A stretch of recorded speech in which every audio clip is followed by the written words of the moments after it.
பொதுவா ஸ்ட்ரீட் ஃபுட்ல எல்லாம் வந்து பாவ் பஜ்ஜி பார்த்திருப்பீங்க, இல்ல ஷாப்ல எல்லாம் இருக்கும், எக்ஸிபிஷன்ல இந்த மாதிரி எல்லா இடத்துலயுமே இருக்கும். ஆனா அது ஹைஜீனிக்கா இருக்குமா அப்படிங்கிறது ஒரு சந்தேகம் தாங்க.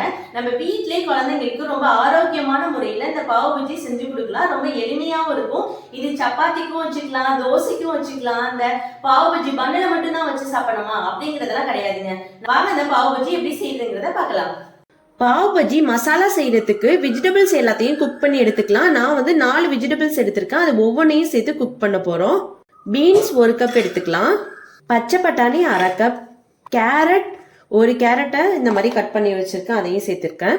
ஒரு உருளைக்கிழங்கு மட்டும் கொஞ்சம் ஜாஸ்தியா எடுத்திருக்கேன், டேஸ்ட் அதிகமா இருக்கும். நீங்க பீட்ரூட் வேணும்னாலும் சேர்த்துக்கலாம். நான் இன்னைக்கு 4 காய் மட்டும் சேர்த்து குக் பண்ண போறேன். கொஞ்சமா தண்ணி சேர்த்துக்கலாம். ஜஸ்ட் வந்து இந்த காய் வந்து மூழ்கிற அளவுக்கு தண்ணி சேர்த்தீங்கன்னாலே போதும். ரொம்ப அதிகமா தண்ணி சேர்த்தீங்கன்னா இந்த வெஜிடபிள்ஸ்ல உள்ள சத்துக்கள் எல்லாமே போயிடும். அதனால வந்து தேவையான அளவு மட்டும் தண்ணி சேர்த்துக்கோங்க. கடைசியா கொஞ்சமா உப்பு சேர்த்து குக்கர்ல ஒரு விசில் விட்டு எடுத்துக்கலாம்.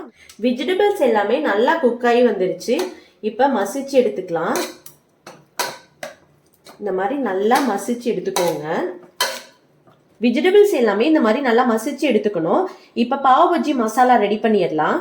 பாவ் பஜ்ஜி மசாலா செய்யறதுக்கு ஒரு 2 டீஸ்பூன் பட்டர் சேர்த்துக்கலாம். இது பட்டர்ல தான் செய்யணும். பட்டர்ல சேர்த்தீங்கன்னா தான் ரொம்ப டேஸ்டா இருக்கும். பட்டர் உருகி வந்துருச்சு. ஒரு 1/2 டீஸ்பூன் ஜீரகம் சேர்த்துக்கலாம். நீங்க ஜீரகத்துக்கு பதிலாக ஜீரக பொடி கூட சேர்த்துக்கலாம்.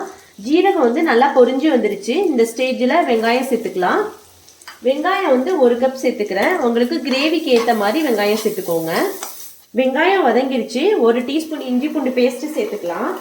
இஞ்சி பூண்டு பேஸ்ட் நல்லா வதங்கிருச்சு. இந்த ஸ்டேஜ்ல ஒரு 1/2 டீஸ்பூன் மஞ்சள் பொடி சேர்த்துக்கலாம். தக்காளி சேர்க்கறதுக்கு முன்னாடியே இந்த மஞ்சள் பொடி, மல்லிப்பொடி எல்லாமே சேர்த்து வந்து வதக்குனீங்கன்னா நல்லா கலர் கொடுக்கும். மிளகாய் பொடி ஒரு 1/2 டீஸ்பூன், கரம் மசாலா ஒரு 1/2 டீஸ்பூன், ஜீரக பொடி ஒரு 1/2 டீஸ்பூன், மல்லிப்பொடி 1 டீஸ்பூன் எல்லாத்தையும் சேர்த்து நல்லா ஸ்லோ ஃப்ளேம்ல வச்சு வதக்கி விட்டுடலாம். கடைசியா தான் பாவ் பஜ்ஜி மசாலா சேர்க்கணும். அப்பதான் அதோட ஃப்ளேவர் வந்து நல்லா கிடைக்கும். ஒரு 3 தக்காளி நல்லா பொடிசா கட் பண்ணி எடுத்துக்கிறேன். எந்த அளவுக்கு பொடிசா கட் பண்ண முடியுமோ அந்த அளவுக்கு நல்லா பொடிசா கட் பண்ணி எடுத்துக்கோங்க.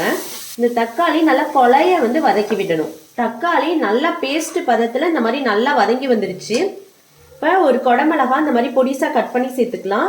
பொடிசா கட் பண்ணி சேர்த்தாதான் இந்த பாவ் பஜ்ஜி பன்னுக்கு ரொம்ப டேஸ்டா இருக்கும். குடமிளகா ஓரளவு வதங்கி வந்துருச்சு. இந்த ஸ்டேஜ்ல மசிச்சு வச்சு வெஜிடபிள்ஸ் எல்லாத்தையும் அப்படியே சேர்த்துக்கலாம். சேர்த்துட்டு இந்த மசாலா கலவையோட நல்லா மிக்ஸ் பண்ணி விட்டுருங்க. தேவையான அளவு உப்பு சேர்த்துக்கலாம். கடைசியா பாவ் பஜ்ஜி மசாலா 1/2 டீஸ்பூன் சேர்த்துக்கலாம். இந்த டைமிங்ல தான் நீங்க பாவ் பஜ்ஜி மசாலா சேர்க்கணும். அப்பதான் வந்து நல்ல மணமா இருக்கும். இப்போ இது எல்லாத்தையும் நல்லா கலந்து விட்டுட்டு கொஞ்சம் ட்ரை ஆகட்டும். ட்ரை ஆனோன்னா ஆஃப் பண்ணிடலாம். மசாலா வந்து நல்லா குக் ஆகி வந்துருச்சு. இப்போ கடைசியா ஒரு 1/2 லெமன் புளிஞ்சு விட்டுக்கலாம். கொஞ்சம் கொத்தமல்லி இலை தூவி இறக்கிடலாம். அடுத்தது வந்து பாவ் பஜ்ஜி பன்னு ரெடி பண்ண போறோம். பாவ் பஜ்ஜி பன்னு ரெடி பண்றதுக்கு ஒரு டீஸ்பூன் வந்து பட்டர் சேர்த்துக்கலாம். பட்டர் உருகுனதும் பன் எல்லாத்தையும் சேர்த்துக்கலாம். நான் வந்து இன்னைக்கு பாவ் பஜ்ஜி பன் எடுத்திருக்கேன். ஒரு 6 பன் எடுத்திருக்கோம். இந்த மாதிரி 2 பீஸா நடுவுல கட் பண்ணி எடுத்துக்கணும். இதுக்குன்னே ஸ்பெஷலா வந்து ஷாப்ல எல்லாம் அவைலபிளா இருக்கு. நீங்க அங்க கூட வாங்கிக்கலாம். அரை கரண்டி இந்த பாவ் பஜ்ஜி மசாலா ரெடி பண்ணி வச்சதை அப்படியே சேர்த்துக்கலாம். சேர்த்துட்டு நல்லா அப்படியே ஸ்ப்ரெட் பண்ணி விட்டுருங்க. இந்த மாதிரி ஸ்ப்ரெட் பண்ணிட்டு தான் நம்ம ஒவ்வொரு பன்னா போட்டு எடுக்க போறோம். இந்த மாதிரி அழுத்திட்டு இப்ப அப்படியே திருப்பி விட்டுருங்க. திருப்பிட்டு இப்படியும் அழுத்திடணும். அவ்வளவுதான். இந்த மாதிரி ஒவ்வொரு பன்னா எடுத்துட்டு உங்களுக்கு காமிக்கிறேன். பாவ் பஜ்ஜி பன்னும் ரெடி பண்ணிட்டோம். மசாலாவும் ரெடி ஆயிடுச்சு. இதை தொட்டு அப்படியே சாப்பிட்டோம்னா செம டேஸ்டா இருக்கும். இட்லியில சட்னி எப்படி தொட்டு சாப்பிடுவோமோ அதே மாதிரி தாங்க, அதே மெத்தட் தான்.